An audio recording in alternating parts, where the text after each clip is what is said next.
আমাদের ঈদ করার দরকার নাই। ঈদের আনন্দ আমাদের জন্য নয়। আমরা যারা নিম্ন বেতনভুক্ত কর্মচারী রয়েছে, আমাদের ঈদ প্রয়োজন নেই।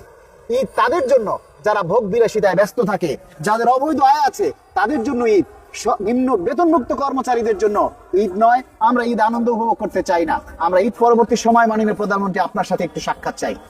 আপনার সাথে একটু সাক্ষাৎ করে সরাসরি আমাদের দাবির কথাগুলি তুলে ধরতে চাই। এই যে কর্মচারীরা আজকে না খেয়ে জীবনযাপন করছে, তাদের দায়ভার রাষ্ট্রের নেই। অথচ অন্তর্বর্তীকালীন সরকার আমাদের আন্দোলনের ফলে পে কমিশন গঠন করে আমাদের প্রতিনিধি সমাবেশ নিয়েছিল, আমাদের মতামত নিয়েছিল রাষ্ট্রের প্রত্যেকটা সেক্টরের, এমনকি ডিফেন্সের, সেনাবাহিনীর প্রত্যেকের মতামত নিয়েছিল, সচিব মহোদয়ের মতামত নিয়েছিল। তারপরে একটা পে কমিশনের চূড়ান্ত রিপোর্ট দিয়ে সেখানে আমাদের অর্থ উপদেষ্টা জানিয়েছিলেন 40,000 কোটি টাকা নাকি আমাদের পে স্কেলের জন্য বরাদ্দ রাখা হয়েছিল।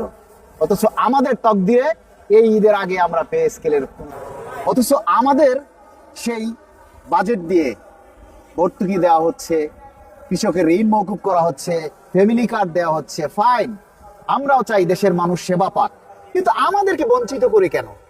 সরকারি কর্মচারীরা কি প্রাপ্য নয়? যেই কর্মচারীরা প্রত্যক্ষ এবং পরোক্ষভাবে মাননীয় প্রধানমন্ত্রী আপনার রাষ্ট্রের উন্নয়নের জন্য সেবা দিয়ে যায়, সরকারি কর্মচারীরা কাজ না করলে রাষ্ট্র চলবে? অথচ সেই সরকারি কর্মচারীরা হচ্ছে আপনার পরিবারের অংশ। একটা সরকারের যত নীতি নির্ধারক আছে এবং সরকারি কর্মকর্তা কর্মচারী আছে, তাদের নিয়েই হচ্ছে একটা পরিবার। আপনার সেই পরিবারের লোকেরা ঠিক মতো ঈদ করতে পারছে কিনা, আপনার সেই পরিবারের লোকেরা ভালো আছে কিনা, তাদের চিকিৎসা চলে কিনা, তাদের স্কুলের ছেলে মেয়েদের লেখাপড়া ঠিক মতো চলে কিনা, সে খোঁজ নিচ্ছেন না। সাধারণ মানুষের আপনারা সেবা দেওয়া শুরু করেছেন। দিন, আমাদেরকেও সাথে রাখেন। আপনার ইশতেহারে যেটা বলা আছে যে যথাসময় পে স্কেল দিবেন, মাননীয় প্রধানমন্ত্রী আমরা চাই আগামী অর্থ বছরেই যাতে আমাদের বাজেট দিয়ে আপনারা পে স্কেল বাস্তবায়ন করুন। পে স্কেলের জন্য রাখা বরাদ্দ যদি অন্য খাতে ব্যয় করা যায়, তাহলে আরেকটা খাত থেকেও বরাদ্দ পে স্কেলের জন্য আনা সম্ভব আমরা বিশ্বাস করি। মাননীয় প্রধানমন্ত্রী, আপনার উপরে আমরা আস্থা রাখতে চাই।